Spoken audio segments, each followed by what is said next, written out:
Hi everyone, this is a quick lesson about MLA and in-text citing. For more information, you can click on this link, and this slideshow should be posted in your Google Classroom.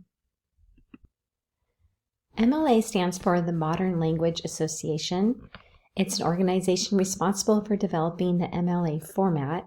This was developed as a means for researchers, students, and scholars in literature and language fields to uniformly format their papers and assignments. This uniform or consistent method of developing a paper or assignment allows for easy reading. Today, MLA is not only used in literature and language, but in subject areas, many others have adopted it as well. For this specific lesson, we're going to look at the format that MLA uses for in-text citing. There are a lot of rules for MLA, but I'm going to just include some of the rules that I think you'll be using for this specific assignment.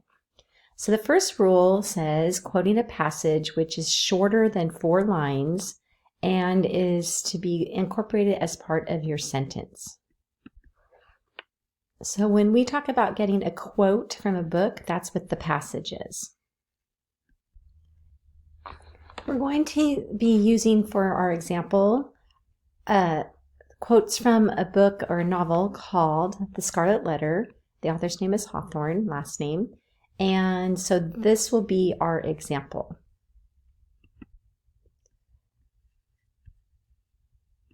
If you look over here, it says Hawthorne emphasizes the prying character of Roger Chillingworth early in the novel. Here is the quote: "The eyes of the wrinkled scholar glowed so intensely upon her that Hester Prynne clasped her hands over her heart, dreading lest he should read the secret there at once."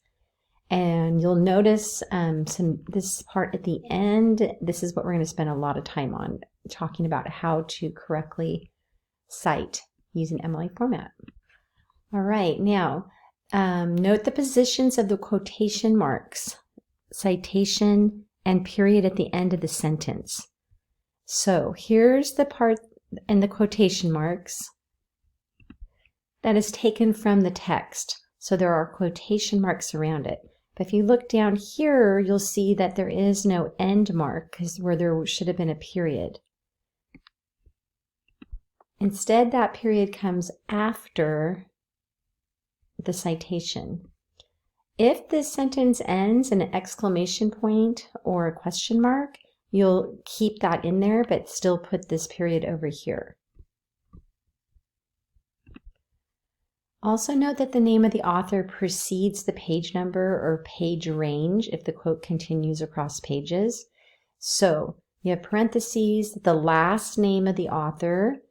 Early in the essay, you'll have given the first and last name and the name of the novel. But for now, and then further into your essay, when you're just taking quotes, you'll have the last name there. No comma, no P for page, just the last name and the page number in the parentheses. Okay, now if you're quoting a passage which is 4 lines or longer, then you need to indent 10 spaces from the left margin. So you can see here that because it's such a long quote, they're indenting just only on this left side though. Note that there are no punctuation marks around the text itself or after the closing parentheses. So in this case, just by indenting it, it's telling the reader that this is a direct quote from the text. Our next rule is if you quote something a character says, dialogue, use the double quotation marks on the outside ends of the quotation to indicate that you're quoting a portion of the text. Use single quotation marks to indicate someone is speaking. So here's some dialogue from the novel. You'll put the double quotation marks on the outside, which is telling the reader that this is from a direct quote from the text. But it's also dialogue, so you have to add another single quotation mark, like it's an apostrophe. And notice here you have an exclamation point here, but you still put a period at the end. Here's another side note. If you cite a passage of dialogue of 4 lines or more, follow the rule for offsetting the quotation.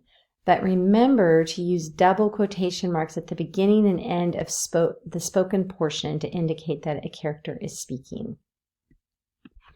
If you quote one sentence, skip over some of the text and then quote from a later sentence,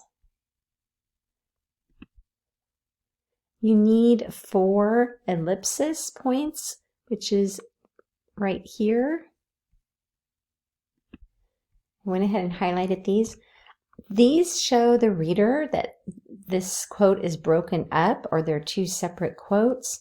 And this shows the reader that there is more to the quote that's not being included here. Okay, now it's your turn. You should be able to find a blank document in this assignment. Write your quote for your essay on the document and then use these MLA rules. Remember that overall punctuation and spelling is also important. Of course, if something is misspelled in the story, you can keep that same one, but otherwise I'm expecting regular proper nouns like someone's name capitalized and words spelled accurately. Let your teacher know if you have any questions.